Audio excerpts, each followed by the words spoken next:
exciting time for ovarian cancer treatment, as well as all the emerging new horizons, right?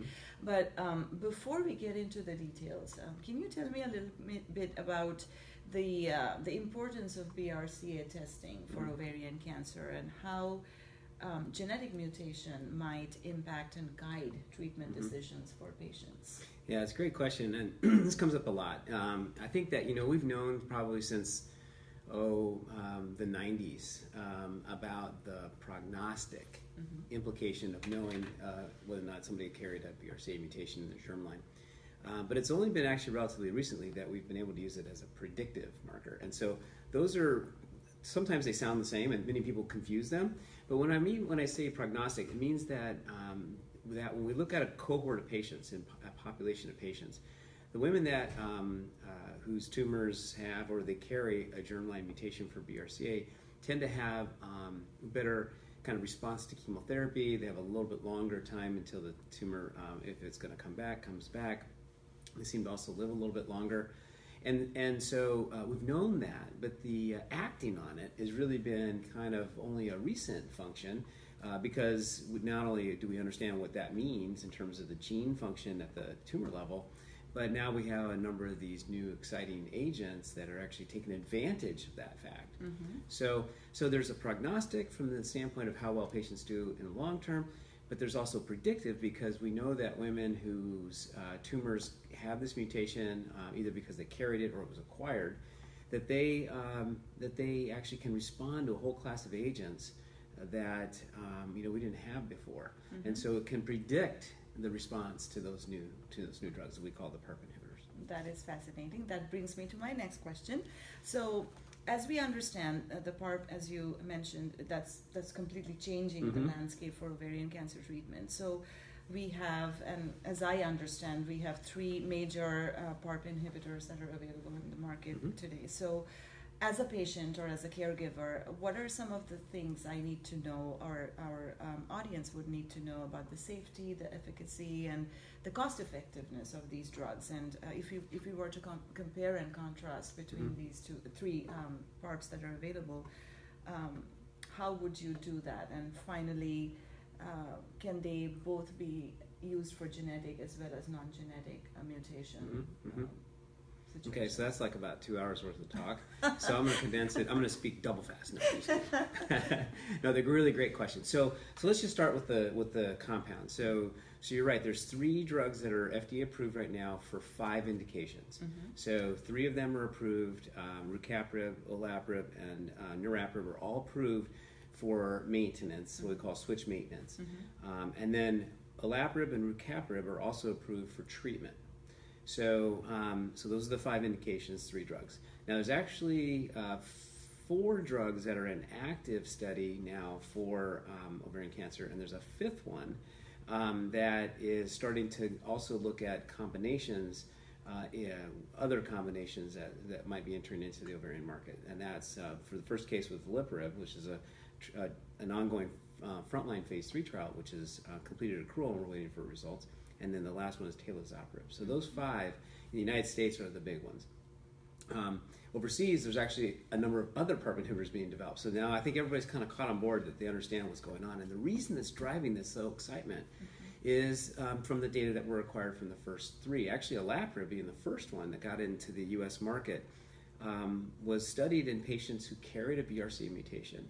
So they had multiple lines of prior treatment. Some of them were platinum sensitive and resistant. We use those terms kind of to describe the likelihood for response to platinum again. And we saw that they were that these patients were achieving response. Even platinum resistant patients were responding, even with multiple lines of prior treatment. So when it went to the FDA, that one drug, olaparib, was approved in 4th line treatment and beyond in patients who carried a germline mutation BRCA. Shortly thereafter, we completed a study looking at rucaparib, which was another PARP inhibitor in 1 line earlier, and in not only the germline patients but somatic. And you asked, what about genetic and non-genetic, or non-germline? Sure. So when we talk about a tumor that's in a mutation which is in the tumor, that's called a somatic mutation. So when you carry it in all your cells, we call that a germline. And when we carry it in, if it's just acquired in the tumor, it's called somatic. And it's about a 3 to 4 to 1 ratio of the germline to the somatic. So there are patients who do not have a germline mutation in BRCA but acquire one in their tumor. And when we looked in this study that we did with rucaparib, we actually looked at the patients that had germline versus the ones that had somatic BRCA, and they basically had the same overlapping response rates. So if they acquire BRCA or they carry it and it actually ends up in the tumor, then we would expect that those patients do the same. And so that particular drug, rucaparib, was approved in third line and beyond in patients who had a germline or a somatic mutation in BRCA. And so there was a diagnostic test that was added to the test that you can get to test the tumor to see if that was there. While that all was going on, we had all these 3 kind of strategies testing another concept, and that was this concept called switch maintenance. So that might be unusual for some people to understand what that means, switch maintenance. What's that mean, Coleman? So what it means is that we treated patients with chemotherapy and they got a response. Some of them, the tumor went away, but a lot of them, the tumors got smaller. And then we randomized them, usually 2 to 1, to drug, PARP, versus placebo. And then we watched to see what happened. And the outcomes for those trials was to look at time to progression. And what we found is that consistently, each of these drugs prolong the time for the tumor to progress. Like for how long? A long time. Okay. So many people when they look at these data, they'll hear press releases. They'll talk about the median survival, and median is just at the middle point. So that means 50% above, 50% below, right? And so on the median, there was about a 3 to 4 times longer extension in that time to progression. But what's even more impressive, but harder to understand, is this issue of what we call the hazard ratio. And what hazard is it measures what the probability or the risk is at every point, from times 1 or 0 all the way out to the end of the curves. And what they showed was that all of these drugs reduce that risk by as much as 80% at every point along the curve. So not just the middle, but every point along the curve. So that should be very exciting. We all got, obviously very excited. And so in succession, niraparib, then olaparib, then rucaparib were all approved in their own individual trials, which have little subtle differences. But each one of those trials in succession were approved that effect was there, and there was granted an FDA approval. So just a quick question. I'm curious. So how would a patient, or how would you determine which drug is better for? Yeah, it's a good question. Everybody asks me that. In fact, I think last Friday I was on the way home answering that same exact question. So it's a good question, and I think that what we've learned is that the individual drugs have very much the same kind of global efficacy. They do have some side effect differences, but they all have what we call a class effect. And when we talk about class effect, we mean that this is kind of the experience we see across all the drugs. So things like fatigue, GI toxicity for nausea, mostly nausea, some vomiting, some factors with anemia that we can see. And they're common throughout all of the PARP inhibitors. What we know is that at the starting doses for some of these drugs, like niraparib, we saw a little bit more of an effect on the bone marrow, particularly with regard to the platelets. And so all the drugs do have to require a little adjusting. Okay, and so that gets to the point that you're asking is like, well, how do you pick? Right. And I think that what we find is that a lot of docs and care providers, they get very comfortable with one of those compounds, and that's what they prescribe. And that's what they prescribe, right? So we have a lot of experience. Actually, in this institution, it's a third. So nobody has like picked one. But I think that a lot of us who prescribe this a lot will get comfortable with a certain type of medicine. We know what to expect. We'll do the modifications. We know how to do those modifications, and then that way we can find that kind of good dose that a patient can stay on for a long term, because that's probably the most important piece out of all these drugs, is that they can stay on the drug without the side effects, have a good quality of life. And since you talked about switching, so if a patient were to be on one particular drug and it didn't work out for her, so can she then switch to another of these PARPs? Are they interchangeable, or? So it's a really good question, and I'll say the answer is maybe. So when we see resistance happening to one of those drugs, so in other words, you take a drug, tumor's getting smaller, starts to grow, or a new one develops. Right. Those patients probably don't benefit by switching the drugs because they have the same kind of overall mechanism of action, at least in part. And that's how we understand them today.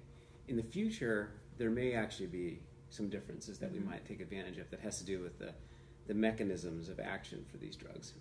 However, if a patient has a side effect, let's say really bad anemia, or they have lots of problems with sleep disturbances, or they just can't get control of the nausea, they feel terrible on the drug. And I usually try to get patients past that first month because that's when it's the worst, and then it kind of gets better over time. But there are patients that just, for whatever reason, they just have more of a side effect. We might try a different one. Okay. So we might try a different one in therapy just to see if we could find something that's a little more tolerable. And the last kind of scenario that I can see where we might switch is if somebody got treatment for a specified period of time and did not have a progression event, meaning there was nothing new or something to get bigger, and then they were off for a period of time, and it became relevant to try another one of those drugs again. Then I might try that again. Okay, thank you for that. So my next question, so there have been a few recent FDA approvals, of course. I mean, we all very excited about it. So the recent news that we all learned is the drug that was approved in combination with chemotherapy for ovarian cancer. Yes. So what does it mean for advanced ovarian cancer patients in terms of the overall survival or the PFS, and what is the scenario with this recent announcement? So for most of us who have been in this field for a while, this is kind of old news because it was just that it was the first time that the FDA had a application to act upon. So we've known since 2012, which was when the study was first published, that bevacizumab appeared to, when it was given during chemotherapy and as a primary maintenance treatment, that patients had a prolongation in the time to first progression, so that their progression-free survival was improved. So this really isn't new news. It's not new, and in fact, part of if you look around the globe, the United States is probably one of the few countries where it's not approved already in frontline.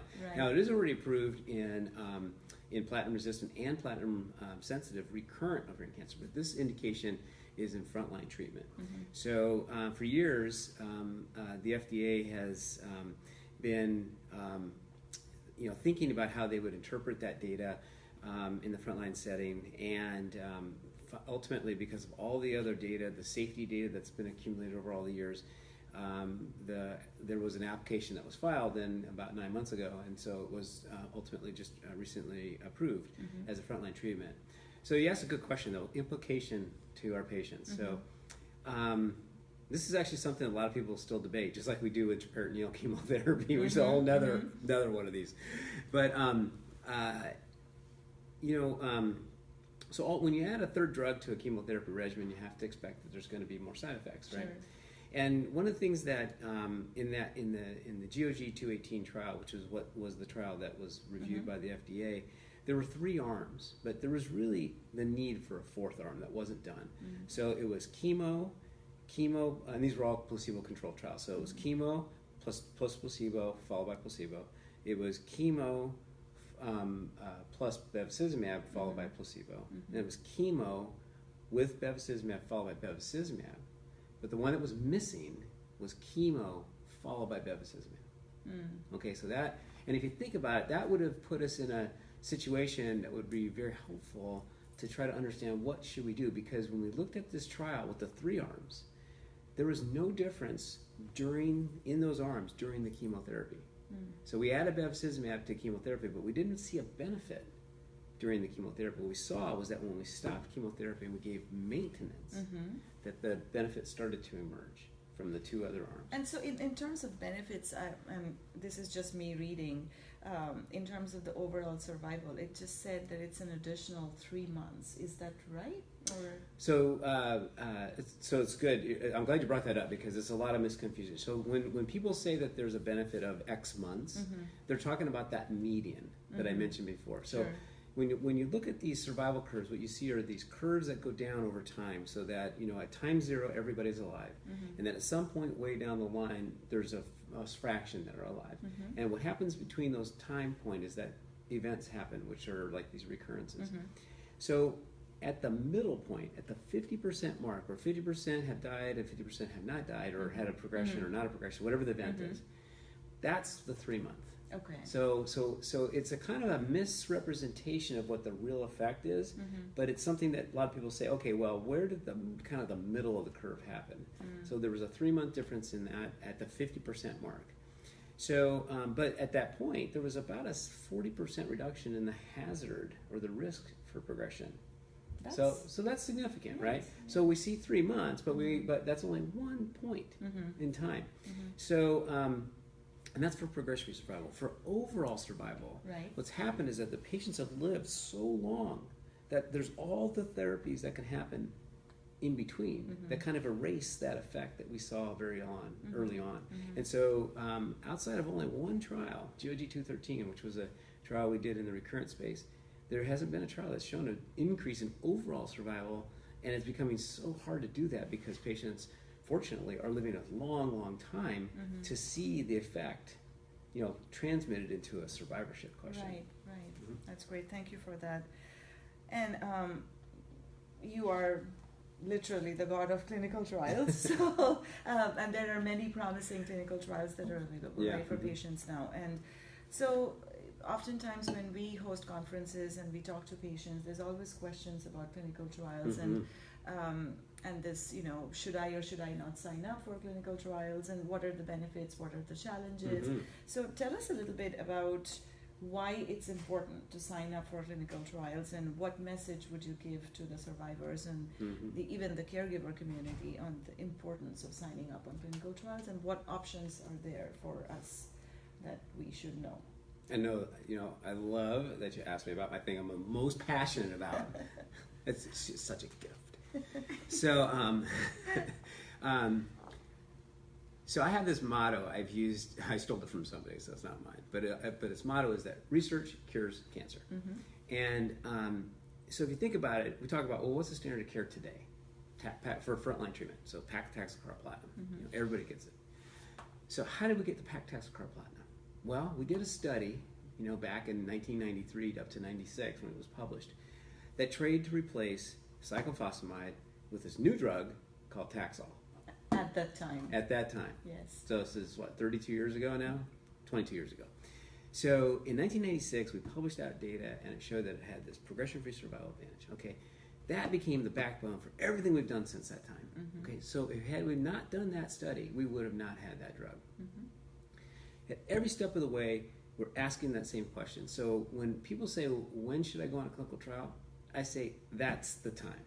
Every time you make a treatment decision, go, no go, change, no change, that's when you should be thinking about a clinical trial.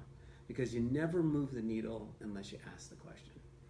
Patients are, I think that there are a lot of patients that are actually highly eligible and want to participate in trials, but that our trials are too restrictive. And so they're unfortunately excluded. Many people may be watching and say, yeah, I was, they told me about this trial, but I wasn't eligible. So there's been a strong push for us to broaden the scope of the eligibility to allow to be more inclusive. You can imagine that, if you're doing an experiment in the lab, you keep everything the same except the one factor you're studying, because then you can say it was the one factor that made the difference. Well, humans are very difficult to study like that, right? We have all kinds of our own little things. So what we do is we then randomize patients in large groups of patients so that those effects will be kind of balanced out in general. All right, and then we go through and we try to tease out as much as we can from the data to make conclusions, but we will never be able to change the standard of care, which is good. We have a standard of care, it's good, but it's not there yet because we're not curing everybody, right? So the day we cure everybody with a regimen that we have figured out for an individual patient is we don't need to do no more trials, okay? But we're not there yet. Right. So I feel extremely passionate about that we need to do, the only way we move the needle in this disease, in any disease, is to get these trials out in front of patients. So we try to write them smart. We try to write them, as innovative as possible. Some of them require biopsies and extra testing so that we can understand what's going on. But ultimately, when we do one trial, it raises 10 more questions, and so we need to continue to keep understanding and do that. We can't do it without the patients. So you mentioned that even patients that are interested in clinical trials, sometimes they cannot get signed up because of restrictions. So, but for the other patients who are sitting on the fence, still deciding, whether or not I should, and they are sort of sometimes, not sure what they are. At least that's what we have heard from talking to patients. So, what is one message you would give to those patients who are still considering whether it's worth it or not? Right. I mean, in terms of side effects, in terms of whether it's more dangerous. I mean, for the lack of a better word. Yeah. How would you explain? So one thing I think there's lots of key messages in that. So one of the things I always try to reassure patients is that when they're on clinical study, they are highly monitored, right? So we work off a document called a protocol that tells us exactly what how we should approach these situations, and when unusual side effects come up, we know exactly how to address them. So you not only do you have your own team, your physician and caretakers and nursing staff, but you also have a research nursing staff, research coordinators, and a PI. And so you have a lot of attention paid to you. The second message I think that people need to understand about clinical trials is that it's highly unusual that you've burnt a bridge. I mean, what we know with every clinical trial, what we'll do is we will treat for 2 or 3 cycles. It usually depends on the protocol, but it's usually 2 or 3 cycles, and we reassess. If it doesn't work, we always can go back to the standard of care. Sure. So, but there are, for instance, immunotherapy. So immunotherapy does have these unusual side effects, which can lead to actually permanent, autoimmune issues. And so we monitor patients for that, and that could, potentially preclude something else. But for the most part, these drug side effects are limited, and they're monitored heavily, scrutinized very closely. And in most clinical trials, most people feel like, I don't want to be a guinea pig. Yes. Okay? So I hear that all the time. And so for almost all of our trials, they're either single-arm trials where everybody gets something, or if they're randomized, they're either randomized to what you would get anyway if you didn't go on study, or if they're given with a placebo, the placebo is basically added to something we already know is effective. So I see there's very little downside except for the unknowns, the very important point you mentioned about what are the side effects that would maybe not clearly known, and that's why we're doing the study. But that is strictly monitored, as you're saying. So but it's very monitored. It is safe that way for patients to at least venture and sign up for clinical Right, and of course, remember, these are also monitored by an investigational review board at the institution, and so there's lots of oversight, regulatory, government, FDA. So there's a lot of safety, I think, checks put in place. So again, like I said, you don't really burn any bridges. So it's always... That's a great message. On the other hand, I always say people don't lose faith in the standard of care, because the standard of care got you there. So even if you're on a trial that randomizes, like 218, the trial that we talked about with bevacizumab, the control arm of that trial was paclitaxel carboplatin. Okay, it was the standard of care. So if the patients didn't get on it, they were still given standard of care as if they had never participated. Right. Fantastic. So my last question, Dr. Coleman, with so many new and exciting advances happening, what is one key message that you would give to our audience when it comes to ovarian cancer treatment, awareness, survivorship, anything that you would like to share with the community? Well, I think first of all, we're indebted to the patients and to people like you that try to raise this awareness. It can only help us, so the more awareness, the better. And passionate patients coming in as well, very important for us to, really get to understand where they are in their journey, because that helps us to understand the best ways to optimize care. So survivorship is becoming, fortunately, a front runner issue now. So we assess these really exciting drugs and techniques and surgical techniques and strategies for treatment in the context of how it's affecting patients. The one thing that a statistic that I don't think gets very much attention is what we call prevalence. Prevalence is the number of women, for instance, in the United States today that actually have ovarian cancer. And when you look at that same statistic, as recently as maybe 8 years ago, there's 50% more women alive with disease today than there was then. So even though the number of new patients diagnosed every year is the same, and the number of deaths that we see due to disease is the same every year, the number of women with disease is gone up by 50%.